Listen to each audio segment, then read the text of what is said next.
Ya te tenemos preparado el primer café de la mañana. Información veraz y oportuna. El primer café de la mañana. Así comienza.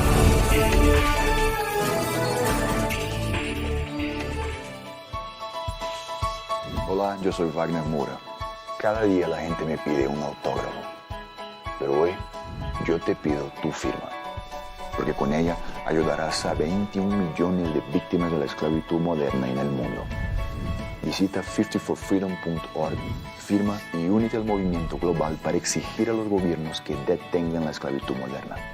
Sé un agente de cambio por la libertad.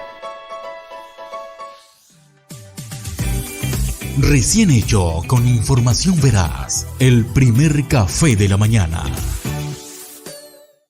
Día de diciembre y ya tenemos que registrar las tragedias por la pólvora. En este caso, la víctima es un bebé de un mes que sufrió graves quemaduras. Esto ocurrió en Medellín, donde una vez más se cumplió la tradición de la alborada, que dejó en total 6 quemados. Ismael Tobón, los saludo. Por favor, cuéntenos cómo está el bebé y las demás víctimas. Hola Mateo, buenas noches. El bebé se encuentra bajo pronóstico reservado en la unidad intermedia del barrio Belén, aquí en la capital antioqueña, mientras los otros 5 lesionados con pólvora se encuentran en distintos centros asistenciales de la ciudad. Estos hechos se registraron en Medellín, en Guarne y en el municipio de Caldas, al sur del Valle de Aburrá. Una celebración en la que festejaban un mes de nacimiento del bebé terminó en una tragedia por cuenta de la pólvora. Con un volcán, este tiene contacto con el helio de las bombas y eso aumenta la conflagración y eso hace que se aumente pues la exposición a esto. El bebé está bajo observación médica en una unidad intermedia de la ciudad. Este bebé se encuentra hospitalizado con lesiones en el cuerpo y en su cara.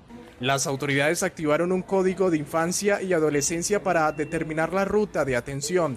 Es el primer menor de edad lesionado con pólvora en Antioquia. Y es que no solamente los que resultaron quemados con pólvora eran quienes manipulaban estos artefactos, sino también espectadores. Conocimos la historia de una joven de 23 años de edad que actualmente se encuentra recluida en una clínica de Medellín, en la clínica CES de la ciudad, y está a punto de perder su ojo izquierdo. En los videos se ven los excesos de pólvora durante la noche de alborada en Medellín. Por la irresponsabilidad de otros, William Gallego tiene a su hija de 23 años en una clínica con una lesión grave en su ojo izquierdo. Y en la salida de allá, ella le echó mano al casco de la motico cuando la impactó un volador en el ojo, directo al ojo. La joven se encuentra en tratamiento especializado con pronóstico reservado. Una situación muy delicada porque estamos hablando de una persona joven, completamente vital, la cual va a quedar muy probablemente con unas secuelas, tanto físicas como psicológicas, que van a impactar en su calidad de vida. En la ciudad hay alerta por el incremento de quemados. No ha finalizado el primer día del mes y ya son 6 las personas lesionadas por manipulación de pólvora. RTVC conoció nueva información en el escándalo de presunta corrupción en la Aerocivil. En 2016, la Contraloría General descubrió supuestas irregularidades en la contratación de la entidad. En un informe de ese mismo año, el ente advirtió que en la modernización de las torres de control del aeropuerto El Dorado hubo un supuesto detrimento patrimonial. Primicia, RTVC Noticias. Como primer paso, la Contraloría revisó el manejo de los recursos de la Aerocivil, específicamente un millonario contrato. Evaluar la gestión fiscal adelantada por la Aerocivil para la adquisición, instalación y puesta en servicio de sistemas automatizados portátiles para torre de control de tráfico aéreo a través del contrato KEI de 2011 y la contratación para los respectivos estudios de diseños y contratos conexos, acorde con los principios de eficiencia, eficacia y economía. Para la época, la necesidad de cambiar y modernizar la torre de control del Aeropuerto Internacional El Dorado era latente. Esto implicaba, de acuerdo con la necesidad del contrato, implementar un plan que permitiera continuar con la operación aérea. La adquisición, instalación y puesta en servicio de sistemas automatizados portátiles para torre de control de tráfico aéreo y servicios ATC consistente en unas torres móviles para ATC y unas cabinas de torre portátil para ATC por 8.798.8 millones y un plazo de 12 meses para su ejecución. Las 2 torres de control móviles adquiridas de 14 y 7 metros de altura terminaron en un almacén por más de 12 meses. Posteriormente fueron enviadas a los aeropuertos de Barranquilla y Tolú, en donde su vida útil fue efímera. La torre de control de 14 metros que estaba en Barranquilla fue regresada en el 2015 a la ciudad de Bogotá. En la inspección efectuada por la CGR en 2015 se identificó que estaba en mantenimiento. Respecto a la torre de 7 metros, en el 2015 la CGR realizó visitas al aeropuerto de Tolú, Sucre, con el fin de identificar el estado de la misma, encontrándose fallas en algunos de sus componentes. La torre fue regresada por la Aerocivil a Bogotá para mantenimiento en 2016. Ante los hallazgos, la Contraloría advirtió: en desarrollo de la presente actuación especial de fiscalización se establecieron 4 hallazgos administrativos, de los cuales 3 con presunta incidencia disciplinaria, 1 con presunta incidencia penal y 3 con presunta incidencia fiscal en cuantía de 4.747.9 millones, los cuales serán trasladados a las instancias competentes. El informe fue sellado y firmado el 27 de abril del 2016 por el Contralor Delegado, que además entregó copia a las autoridades competentes y a la Aerocivil. Líderes de comunidades aguas abajo de Hidroituango exigieron que la evacuación preventiva se extienda al menos por 6 meses y que solo sea dada la orden de regreso cuando la operación no genere afectaciones. Ismael Tobón, los saludo nuevamente y adelante con los detalles. Daniela, es que el último paso que necesita Hidroituango para entrar a generar energía de manera comercial es poder realizar estas evacuaciones de las comunidades aguas abajo. En las últimas horas, el gerente de EPM interpuso un recurso de reposición a la resolución 1056 que ordena evacuar a estas comunidades. Precisamente hace unos minutos, la Unidad Nacional de Gestión de Riesgo dio respuesta y dijo de que sí se deben de hacer estas evacuaciones cuanto antes. A EPM solo le resta definir con las comunidades la fecha de evacuación preventiva para realizar la prueba de sincronización con máxima potencia. Eso va a ocurrir cuando hagamos la evacuación, ¿sí? Que puede ser en 8 días, en 10 días. Las poblaciones dicen que no quieren vivir algo similar a la contingencia del 2018. Pedimos respeto por nuestras comunidades y seguridad y garantías para las mismas. No tenemos por qué salir huyendo de nuestras propiedades, de nuestro territorio. Y esta vez debería de ser la Unidad Nacional que nos estuviera socializando con EPM en garantía de que las cosas se estén llevando a cabo como debe de ser. El gobernador de Antioquia manifestó sentirse tranquilo por lo logrado en Hidroituango. Se avance en los próximos días con las pruebas finales y con la generación ya definitiva de energía. Por su parte, EPM radicó en las últimas horas un recurso que busca modificar la resolución 1056 que ordena evacuar de manera inmediata a 4 poblaciones aguas abajo de Hidroituango. La expectación en el juzgado de Barcelona, en España, era máxima. La cantante colombiana Shakira y el exfutbolista Gerard Piqué llegaban por separado para firmar un acuerdo con el que se pretende permitir a la artista que pueda mudarse con sus hijos a Miami. Han sido meses de negociaciones entre los equipos de abogados de ambos. Una letrada pedía a los medios que la jornada fuese tranquila. Bueno, hoy si nos dejan descansar un poquito hoy, ¿eh? Venga, buenos días, va. Según un abogado de Piqué, después de la firma, ambos han salido más tranquilos y relajados. Por favor, un segundito. Gracias. A partir de ahora queda esperar a que el fiscal apruebe el convenio y la sentencia. El abogado desmintió algunas informaciones que aseguraban que el acuerdo impedía a Piqué establecer su residencia en Miami o que no podrían verse con los niños acompañados de sus futuras parejas. Hasta el momento, Barcelona es la ciudad en la que nacieron y vivieron sus 2 hijos y donde han estado escolarizados.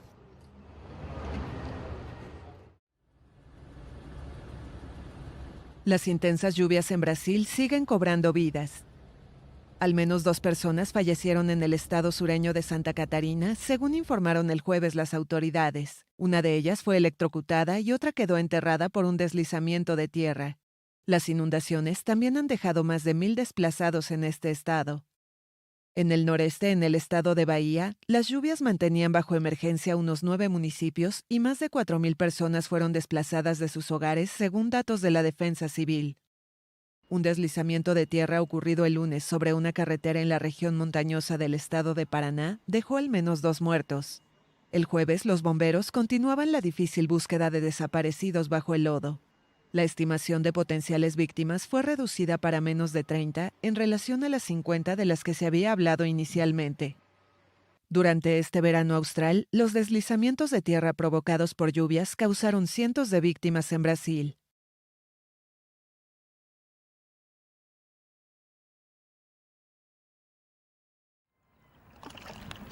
Accidente de un crucero antártico al sur del Cabo de Hornos, Argentina.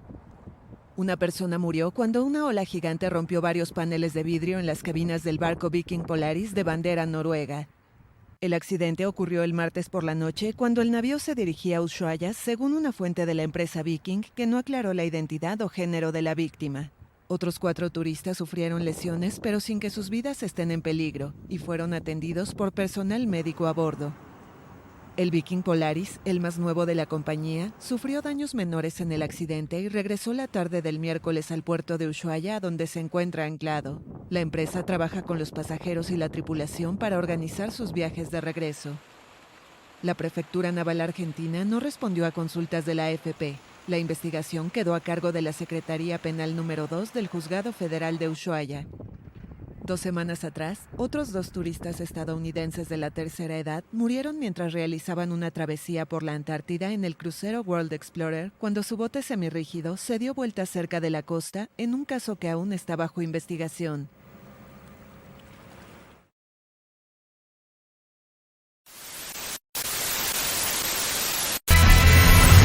Ya regresamos. Uno de los placeres que más disfrutamos es el de probar lo mejor de los productos gastronómicos. En San José de Cúcuta, tierra de sabores, de sazón y de mucha tradición, se elaboran diferentes recetas para el deleite de propios y extraños. Una de esas tradiciones es la de preparar los más ricos pasteles con diversidad de relleno y acompañantes. Es en su elaboración donde cobra protagonismo Tomasa, la rica masa, como principal ingrediente que brinda sabor y crocancia únicos. Tomasa, la rica masa, es una empresa cucuteña, fundada por gente emprendedora y visionaria que encontró en su gusto por los sabores de la región la receta perfecta para elaborar un producto de alta demanda, la masa prefabricada para la elaboración de pasteles y de muchas más recetas.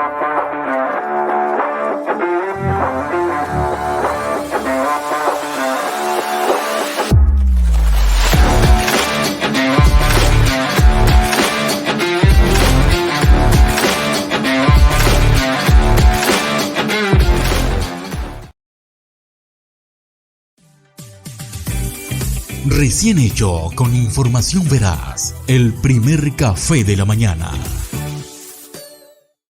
Los teléfonos de esta sala de atención al suicidio de Fundación ANAR suenan una vez cada 2 minutos. El suicidio es un síntoma de otro problema grave que para ellos no tiene solución y que les impide tener esperanza hacia el futuro. En la última década han atendido más de 9.000 casos, unas llamadas que se han multiplicado desde la pandemia. Solo en 2021 ANAR ha tratado a casi 3.000 adolescentes. La hija de Javier se quitó la vida en 2020. Cuando sucede, lo primero que piensas es en qué has fallado. Hay días que piensas, ¿y si hubiese hecho esto? ¿Y si hubiese visto? ¿Y si? El ¿y si te mata? Una pregunta que se hacen todos los padres. No hay motivos comunes claros para el suicidio. Lo que sí suele haber son problemas asociados como la violencia sexual o el acoso escolar. El problema no es de los chavales, el problema es de la sociedad. O sea, nos tenemos que plantear qué hemos hecho mal, o qué estamos haciendo mal para que los chavales, nuestros hijos, vean que la solución es suicidarse. Javier ahora da charlas para ayudar en la prevención. Es muy importante, nos dicen los expertos, una buena comunicación con los menores. Hay que estar muy pendientes de poder hablar de sus problemas diarios, de esa comunicación familiar, para poder ayudarlo y ponernos en manos de profesionales. Porque con la ayuda adecuada, insisten los psicólogos, siempre, en todos los casos, hay otra salida. Bienvenidos a la economía. El presidente francés Emmanuel Macron se reunió con Joe Biden y pidió más coordinación económica de ambos lados del Atlántico. Macron había tachado de superagresivo el nuevo plan de recuperación industrial estadounidense, añadiendo que podría llegar a dividir a Occidente. Pese a estas discrepancias, Macron mostró una imagen de sólida alianza en su visita oficial que inició este jueves en Washington. La llamada Ley de Reducción de la Inflación estadounidense prevé un monto total de 430.000 millones de dólares para luchar contra el cambio climático. Esto incluye subvenciones para autos eléctricos fabricados en Estados Unidos que Macron considera discriminan a las empresas europeas. Lo que ha sucedido en los últimos meses ha supuesto un gran desafío porque empezamos a tener diferencias en temas energéticos y porque el coste de la guerra no es el mismo para Europa que para Estados Unidos. Y lo más importante es que decisiones que se han tomado, de las que comparto los objetivos, en particular la ley de reducción de la inflación o la ley de microchips, dividirán más a Occidente. Crean tales diferencias entre Estados Unidos y Europa que quienes trabajan en varias empresas se limitarán a decir que ya no quieren invertir al otro lado del Atlántico. Analizamos el encuentro de los dos mandatarios hoy en la Casa Blanca con nuestra compañera en la Bolsa de Nueva York. Mana, empecemos por la llamada Ley de Reducción de la Inflación, que, como decíamos, ha separado a la Unión Europea de Estados Unidos. ¿Cómo queda la situación tras la cumbre entre Macron y Biden? Se quieren limar asperezas. La palabra que más se ha repetido en la rueda de prensa y en el comunicado oficial tras la reunión ha sido resincronización. A ambos lados del Atlántico se quiere crear una industria sólida de futuro, crear empleo y sincronizarla entre las dos partes del Atlántico. Esto es algo que quieren hacer tanto la Unión Europea como Estados Unidos, pero Estados Unidos ha aprobado dos leyes, una que es la de la reducción de inflación y otra que es la de chips, que es para subvencionar a la industria de semiconductores, que favorecen la inversión en Estados Unidos con fuertes subvenciones. También plantean problemas de competencia a la industria de la automoción, como has comentado, y esto ha enfadado mucho a los socios comunitarios y también a los surcoreanos. Ahora el presidente de Estados Unidos ha dicho que no era la intención de esta ley crear estos problemas. Dice que una fuerza de trabajo entre Europa y Estados Unidos van a buscar la manera de matizar esta ley para que no perjudique a quien coopera con nosotros. Ha dicho que Estados Unidos se quiere reindustrializar, pero no a expensas de Europa. Macron ha vuelto a mencionar la palabra resincronización, ha dicho que esta ley ha traído muchas consecuencias negativas, pero también ha dicho que Europa tiene que tener unas ambiciones muy similares a las de Estados Unidos. Resincronización, de momento nos quedamos con esta palabra. Bueno, Ana, y con respecto a Ucrania, el presidente Macron ha mantenido la opción de buscar una negociación con Vladimir Putin. ¿Qué se ha dicho sobre este punto? Macron ha dicho que nunca habrá un acuerdo de paz que no sea aceptable por parte de los ucranianos. Eso para empezar. También han dicho que se van a mantener todas las ayudas que se puedan para apoyar a Ucrania y a la población civil ucraniana, sobre todo en estos momentos de invierno, con tantos problemas con la red eléctrica y toda la infraestructura civil que está siendo atacada por Rusia. El presidente de Estados Unidos ha dicho que no tiene ninguna intención de encontrarse o de hablar con Putin en este momento de forma inmediata, porque dice que la única solución a la guerra de Ucrania es la retirada de Rusia y en estos momentos no ve que las cosas que vayan por este camino. En este sentido, el presidente de Estados Unidos ha dicho que en el momento de que haya una reunión con Putin por su parte, lo hará en forma coordinada con sus aliados de la OTAN. Interesante, Ana Nieto. Muchísimas gracias por ampliarnos estas informaciones. En Brasil, la economía perdió fuerza en el tercer trimestre con una expansión de 0,4% respecto al anterior, por debajo de las expectativas del mercado, según el Instituto Brasileño de Geografía y Estadística. La recuperación pospandemia perdió ritmo en el tercer trimestre del año debido a una política monetaria más restrictiva para contener la inflación, con aumentos de la tasa de interés de referencia y complicaciones en el escenario internacional lastrado por la guerra en Ucrania. El PIB brasileño había crecido en un 1% en el segundo trimestre respecto al anterior, luego de avanzar en un 1,3% en el primer cuarto de año.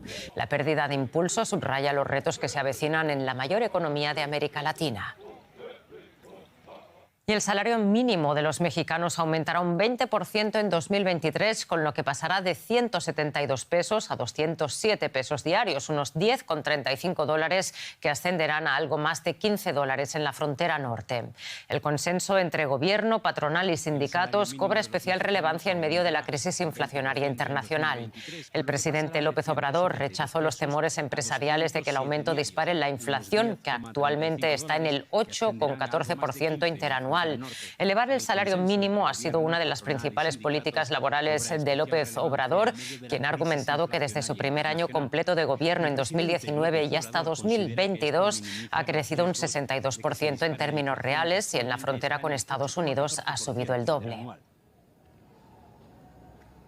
Los gobiernos de la Unión Europea acordaron provisionalmente un tope de $60 por barril para el petróleo ruso, con un mecanismo de ajuste para mantener el crudo por debajo del precio de mercado, dijo un diplomático. Pero todavía no hay consenso. Polonia y los países bálticos exigen un precio que ejerza más presión sobre los ingresos de Moscú para reducir con ello la capacidad de Putin para financiar su guerra en Ucrania. La medida propuesta por el G7 consiste en prohibir a las aseguradoras navieras gestionar cargas de crudo ruso en todo el mundo, a menos que se venda por menos del precio máximo acordado. Como las principales empresas de transporte marítimo y de seguros del mundo tienen su sede en los países del G7, Moscú podría tenerlo difícil para vender su petróleo a un precio más alto. El tope al crudo ruso no será siempre de $60, sino que se irá ajustando para limitar las ganancias de Rusia. Antes le preguntábamos a nuestro compañero en Frankfurt cómo se piensa hacer eso exactamente. Hola, ¿qué tal? Pues sí, efectivamente ese precio se va a ir ajustando, al parecer, según las primeras informaciones, cada aproximadamente 2 meses para efectivamente ir viendo y ir ajustando el precio dependiendo de cómo cotice la referencia en el mercado, que en este caso es el barril de Brent. Eso sí, con una norma fija que se va a poner desde el principio, y es que el tope al precio del crudo ruso siempre tiene que ser un 5% por debajo del precio que tiene en el mercado el barril de Brent. Bueno, este mecanismo es un poco complicado y se irá revisando con el tiempo, y lo más importante para los políticos, para los líderes del G7, es hacer un balance muy controlado entre limitar las ganancias por una parte de Rusia, pero también cuidado, porque quieren evitar que haya escasez de crudo en los mercados y evitar que Rusia pudiese decidir no exportar más crudo. Vamos con otros asuntos económicos en formato breve. El exdirector de la plataforma de criptomonedas FTX negó haber cometido fraude y pidió disculpas por los errores que condujeron al hundimiento de la plataforma. En una declaración en vídeo el miércoles, Sam Bankman-Fried dijo que no engañó deliberadamente a los inversores que no pudieron retirar sus fondos de la plataforma en quiebra. La jefa del Fondo Monetario Internacional, Kristalina Georgieva, dice que aumenta el costo de mantener en marcha la economía ucraniana. Espera que el país necesite de 3.000 a 5.000 millones de euros al mes el año próximo. Georgieva dice que la invasión rusa ha tenido efectos globales al aumentar los precios a nivel mundial. Moldavia tiene una larga tradición viticultora. Fue, de hecho, en su día el mayor productor de vino de la Unión Soviética. Ahora quiere ingresar en la Unión Europea y Moscú boicotea la importación de vinos. Con la guerra a las puertas de casa y la recesión económica, son tiempos difíciles para los viticultores de este pequeño país. Con muchas horas de sol y poca lluvia, 2022 será un buen año para el vino moldavo, aunque los vendimiadores apenas lo notarán. A su exiguo salario se une una inflación de casi un 30%. Nos pagan 40 leus la hora, unos 2 euros al cambio. ¿Se lo imagina? Con 40 leus apenas se puede comprar una salchicha pequeña en la tienda. Los bajos salarios hacen que muchos jóvenes quieran abandonar el país. Nadia Stirbul ya ha pensado en emigrar para dedicarse a la cosecha en otro país europeo. Sin embargo, todavía no se atreve a dar ese paso. Aquí puedo trabajar todos los días, así que no me puedo quejar, las cosas van muy bien. La viticultura tiene una larga tradición en esta antigua República Soviética. El clima es favorable y muchas partes del país gozan de fértiles suelos. Esto hace que el vino sea una de sus principales exportaciones. Las bodegas Milestimesi producen grandes cantidades de vino para el extranjero. Hasta hace unos años Rusia era su mayor cliente, pero desde que Moldavia estrechó lazos con la Unión Europea, Moscú boicotea el vino moldavo. Esto no se lo pone fácil a la comerciante Victoria Virgau, quien no se imaginaba un comienzo tan duro en su carrera profesional. Tenemos que luchar con una nueva forma de proteccionismo internacional que impide hacer previsiones, especialmente si tenemos en cuenta el actual panorama internacional con la guerra y las crisis actuales. Así que necesitamos mercados de exportación diversificados. Uno de sus mejores activos es su bodega, una de las mayores del planeta, con casi 1,5 millones de botellas a 70 metros bajo tierra. Victoria Birgau ha encontrado nuevos mercados en Japón y China, aunque afronta la dura competencia de los vinos franceses e italianos. Espera que cuando termine la guerra entre Rusia y Ucrania, los turistas regresen al país. El turismo todavía es un rubro poco explotado en Moldavia. 2019 fue un buen año financieramente en ese sentido. Estamos intentando promocionar el turismo vitivinícola, además de un turismo activo y ecológico. Pero pese a los muchos desafíos, Victoria Birgau no se rinde. Sabe que tiene buenos vinos y una de las mejores bodegas del planeta. Un autorretrato del pintor alemán Max Beckmann, figura representativa del expresionismo alemán, se subastó este jueves por 23,2 millones de euros. Data de 1943, durante el exilio del artista en los Países Bajos. Beckmann huyó allí de la Alemania nazi, donde el régimen calificó su arte de degenerado y retiró sus pinturas de los museos. Y hasta aquí la economía. Ya saben que pueden seguirnos en la web y en redes sociales. Gracias por estar ahí. Не, боже с вас.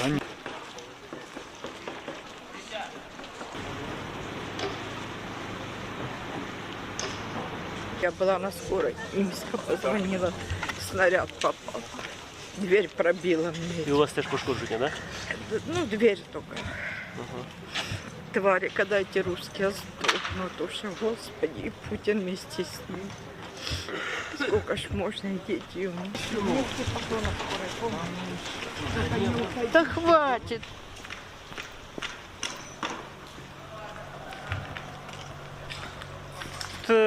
Відбувається абсолютно очевидне і грубе порушення міжнародного гуманітарного права. Скоріше за все, це є воєнний злочин. З високим ступенем ймовірності можна говорити про невибіркові удари по об'єктам цивільної інфраструктури, по будинках жилих кварталів. Да, і ви знаєте, що тут постраждалі. І це є злочин, і цей злочин має бути належно розслідуваний. І тому я думаю, що цей епізод один з тих, який буде представлений Міжнародному кримінальному суді.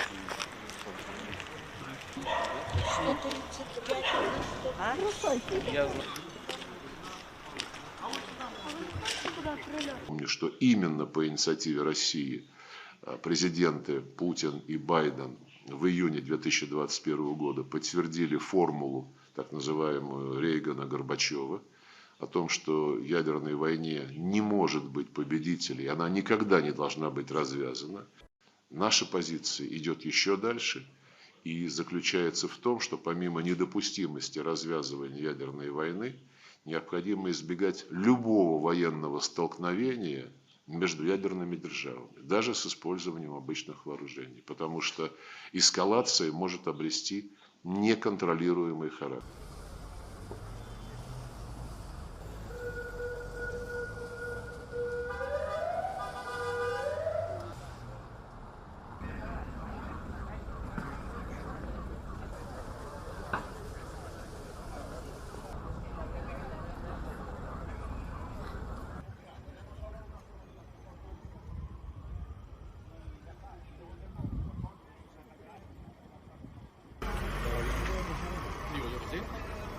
Thank you.